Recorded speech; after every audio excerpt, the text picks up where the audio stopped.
Тут вот какая вещь. Значит, идет пробой по всем направлениям. Общая теория эволюции, она тоже как бы под вопросом большим. Ну и, конечно, семиальная теория, обезьянья теория.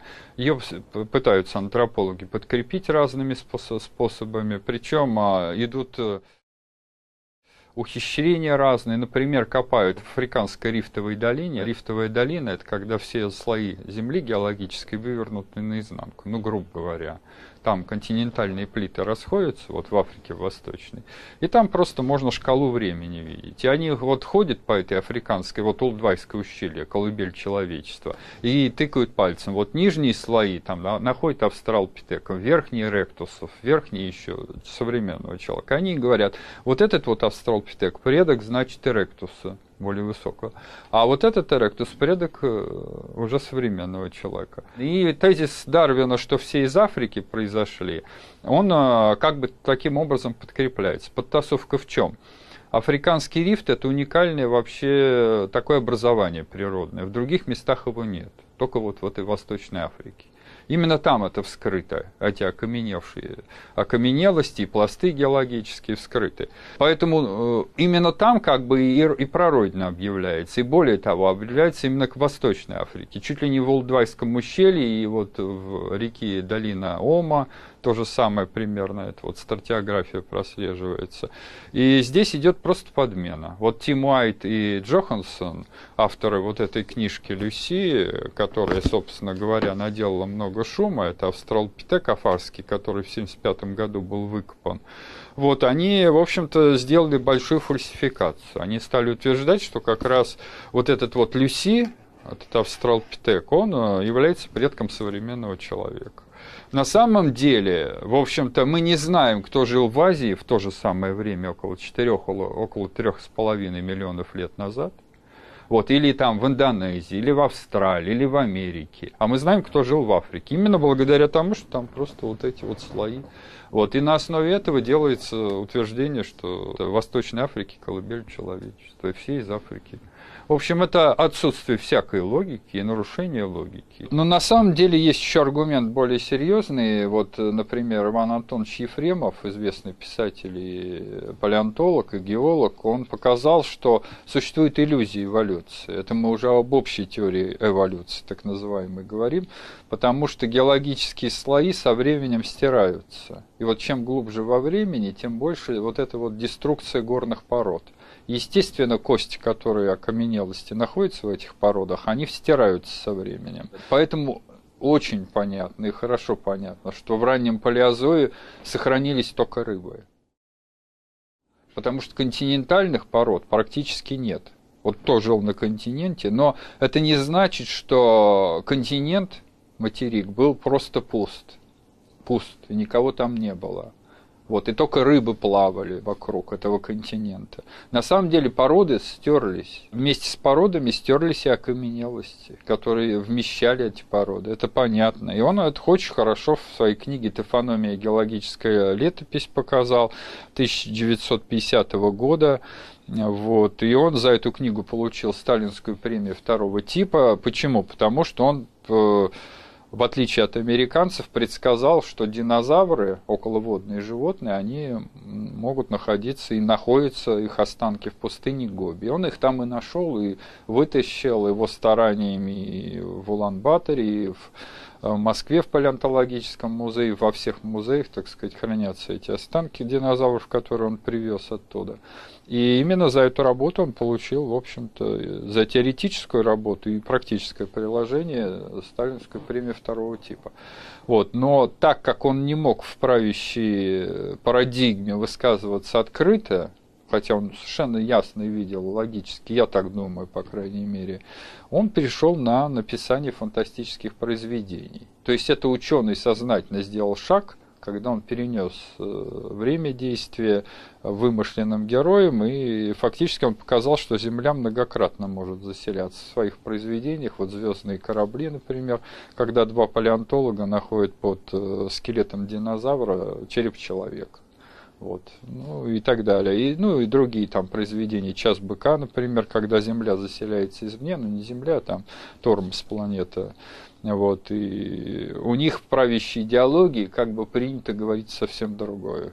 что мы не, так сказать, вот, чуть ли не местные жители, вот, и так далее. Вот, и он это так недвусмысленно это все видно. Но в советское время это даже такой вот довольно сложный, фантастический окантураж этого дела не позволил ему долгое время быть на плаву. И, в общем-то, было специальное заседание ЦК КПСС, где Андропов, в общем-то, докладную записку приложил, что, в общем-то, это антисоветское произведение «Час быка», с этим надо кончать, он пропагандирует вообще ужасные вещи. И, в общем, с ним стали кончать, как бы, наружное наблюдение приставили. Вот. Ну и в конце концов его просто убили. Кто убил, непонятно. В общем-то, обвиняют, в 1972 году он погиб, обвиняют англичан, что он переписку вел, и он вскрыл конверт. Там было вещество какое-то, он надышался и умер. Вот. Но, по крайней мере, когда он умер, приехало КГБ, все забрало, весь архив, и до сих пор родственники, вот сколько лет прошло, еще в таком как бы шоке находятся. Потому что многие вещи просто не вернули. И завели уголовное дело на Ефремова уже, что он английский шпион, что он убил 4 человек, включая как бы родных сестер, и еще там, вот, и, в общем, как двойник втерся в доверие и выдавался за чужое лицо, а на самом деле английский шпион. Вот такое дело вели 9 лет до перестройки самой, потом его закрыли.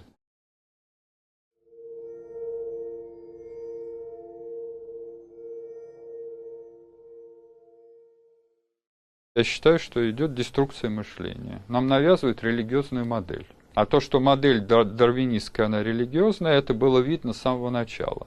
Дарвин просто сделал ряд фактических логических ошибок. Он вдохновился, как селекционеры, в общем-то, выводят породы скота, и он переложил вот этот вот искусственный отбор, так называемый метод, на естественную природу. И сказал, что вот как человек выводит породы новые, там, на сало, на мясо, там, на молоко, вот новые породы. То же самое и Творец.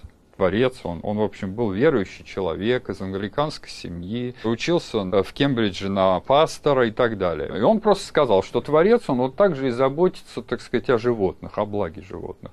Здесь формальная ошибка. Творец заботится о благе животных, а человек о своем собственном благе, когда он выводит породу скота. На мясо, молоко селекционер не спрашивает корову, хочет она, так сказать, быть, кем она хочет быть, о благе. А он буквально пишет вот в этой книжке вот своей, вот очерк 1844 года, это издание 1939 года, наиболее полное советское, даже советская цензура вот здесь не зачеркнула и пропустила вот на 1,5 страницы, где он, так сказать, рассуждает о неком существе, одаренное провидением, прорицательностью на многие века, и оно гораздо лучше человека, понимает запросы организма, и именно это существо уничтожает наименее приспособленных, а наиболее приспособленным отдает свет. Грубо говоря, идет селекция. Вот это существо голову отворачивает тем, кто не приспособлен, и потомки у него, так сказать, отсутствуют со временем.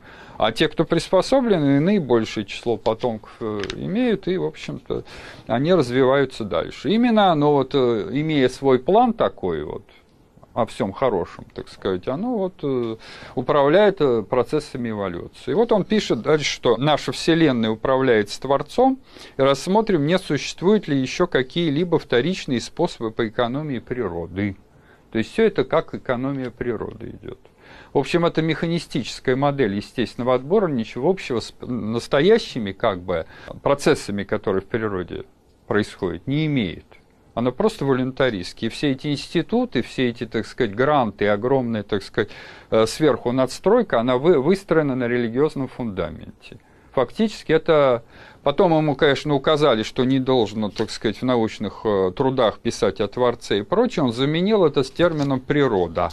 Естественный отбор с большой буквы тоже. И вот уже в этой книге он пишет о естественном отборе, о природе и так далее и тому подобное. И что он, эта природа, заботится о благе существ, и она уже убивает неприспособленных, а наиболее приспособленным это дает свет в жизни и оставляет наибольшее число потомков.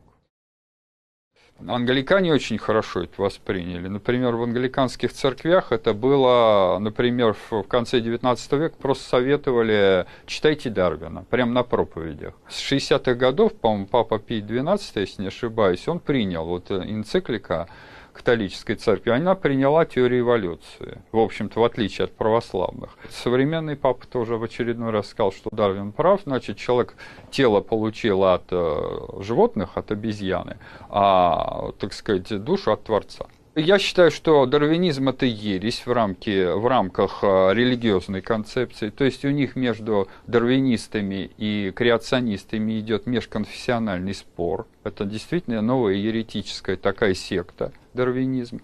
Но к науке она никакого отношения не имеет, потому что она не абстрагируется от этих формально-логических догм религиозных и не переходит на рассмотрение конкретики, а тасует факты и именно подгоняет под свою теорию.